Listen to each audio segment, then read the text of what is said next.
All right, so move on to the next segment. I'll be sharing my thoughts on Cody Rhodes becoming the new WWE champion. Now, on SmackDown, this previous episode, Cody Rhodes defeated Drew McIntyre to become the new WWE champion. This is now the third time in Cody Rhodes' WWE career that he is now the undisputed WWE champion. So, my thoughts on Cody Rhodes winning the title back. I'm disappointed. I'm disappointed in the WWE for booking this crap of having Cody Rhodes go over on Drew McIntyre to become the new WWE champion. What was the point of the title change this close to WrestleMania, 7 to 6 weeks away from the show? Now, I am one of those fans that have always wanted to see Cody Rhodes versus Randy Orton for the WWE Championship. But right now, it just feels like a hair-taking match by the WWE because you have not shown fans any interest in a match between Cody Rhodes and Randy Orton at all. At all. Other than Randy Orton RKOing Cody Rhodes and eliminating him to win the Elimination Chamber to punch his ticket to the main event of WrestleMania 41, Night 1. So, I just think this is out of left field. What was the point of the 3 stages of hell match between Cody Rhodes and Drew McIntyre in January? A 3 stages of hell match is supposed to properly end a feud. Drew McIntyre won the WWE Championship. It should have been all over from there. But booking what they did on SmackDown, what was the point of Drew costing Cody Rhodes and Jacob Fatu several chances at the WWE Championship? What was the point of Drew McIntyre interfering in the Royal Rumble, costing Cody and Jacob spots to main event WrestleMania? What was the point of Drew McIntyre costing Cody Rhodes the Elimination Chamber match so he did not get a title opportunity at WrestleMania? Mind you, these matches are no disqualification matches. Anything goes in the Royal Rumble and an Elimination Chamber. So why the hell did Cody Rhodes 5 days later, after getting pinned in the Elimination Chamber, get a WWE Championship opportunity when he missed out at the Royal Rumble? He missed out at the Chamber, the headline and main event WrestleMania. Then you reward him with the WWE Championship.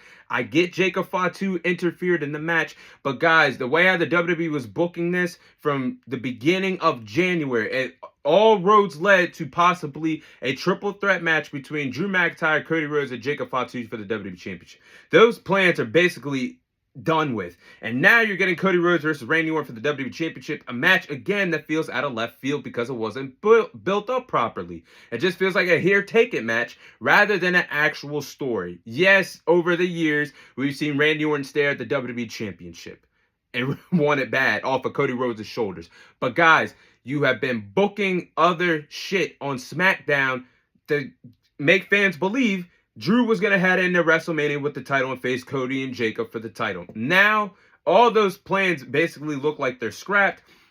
And I just feel so bad for Drew McIntyre, man. Like, I'm going to get into him, but I just feel so bad. And honestly, what you should have done on SmackDown is you should have had Jacob Fatu cause a disqualification and Nick Aldis comes out just irate and furious and makes it a fatal 4-way match between Drew McIntyre, Cody Rhodes, Jacob Fatu, and Randy Orton for the WWE Championship. That's what, honestly, you should have did. Because now it feels like Jacob Fatu and Drew McIntyre are just forgotten guys this close to the road to WrestleMania. And the golden child, Cody Rhodes, just gets to main event WrestleMania for the 5th time since returning to the company in 2022. Like, this is honestly getting ridiculous. And I like Cody Rhodes. I'm a fan of him.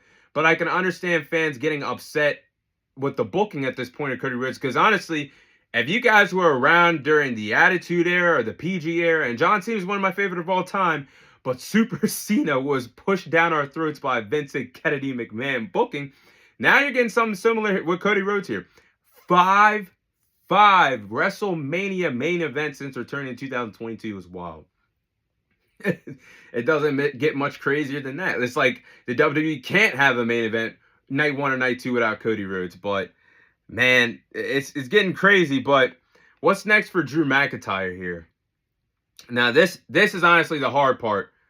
What's next for Drew is it's going to be a hard road back to get to the world title if you're Drew McIntyre. Since 2024, he's been getting screwed out of the main event scene for the world title. Like, you go back to WrestleMania 40, the opener between himself and Seth Rollins. He won the World Heavyweight Championship, only held the title for 5 minutes because Damian Priest cashed in the contract on him, loses the title within 5 minutes. That was the first time him being a world champion in front of a live audience, because remember in 2020 COVID era, he was carrying Raw as a WWE champion but without a live crowd. Fast forward to July of 2024, he wins the Money in the Bank briefcase, and 2 hours later he has a failed cash-in opportunity, loses the briefcase. Now he finally becomes WWE champion for longer than a bathroom break with a live audience in January, and you only have him defend the title once, and which was a piss poor booking of Drew McIntyre's WWE title run. Like, he only had one title defense, and guys, the craziest thing is he had more interferences than title defenses, more interferences than actual TV matches. This man, Drew McIntyre, had interferences with Cody Rhodes, and Jacob Fatu at Saturday Night's Main Event, interfered in the Royal Rumble match, interfered in the Elimination Chamber match, and you compare that to Drew McIntyre's world title defenses, only one world title defense against Sami Zayn at the Royal Rumble. And that match between himself and Cody Rhodes on SmackDown, that was actually his first match that he had since January. So guys, the booking for Drew McIntyre's WWE title run was lost. Now, Drew still has life for WrestleMania. He does have options. You go with option A, a match between himself and Jacob Fatu at WrestleMania. Now, Jacob Fatu did cost Drew McIntyre the WWE Championship. And for whatever reason, it feels like the WWE forgot about this storyline where Jacob Fatu only got in the business of Drew McIntyre, Cody Rhodes, because he got attacked and it was written off of television. I think the WWE forgot about that storyline. But the story's there between himself and Jacob Fatu. We go with option B. Option B is to have Drew McIntyre versus Nick Aldis at WrestleMania. Now, we have not seen Nick Aldis compete in a WWE ring since coming to the company, but man, he's one hell of a wrestler if he could still go. If you go with Drew versus Nick Aldis at WrestleMania, you could have a similar story back to 2017, the story on SmackDown between AJ Styles and general manager at the time and Shane McMahon. AJ Styles brutally attacked the SmackDown general manager Shane McMahon because he had no direction for WrestleMania. Drew could have the same motive, no direction for WrestleMania, and it's all Nick Aldis' fault that he's not a part of the show because he gifted Cody Rhodes a WWE Championship opportunity. So I think there's options for Drew at WrestleMania. It's all in the WWE's hands of what they're going to do with him. But man, I just don't think this makes sense. I wouldn't have done the title change, but here we are. We're getting Cody versus Randy, and we'll probably see Drew versus Jacob or Nick Aldis at WrestleMania. But those are my thoughts on Cody Rhodes becoming the new WWE champion.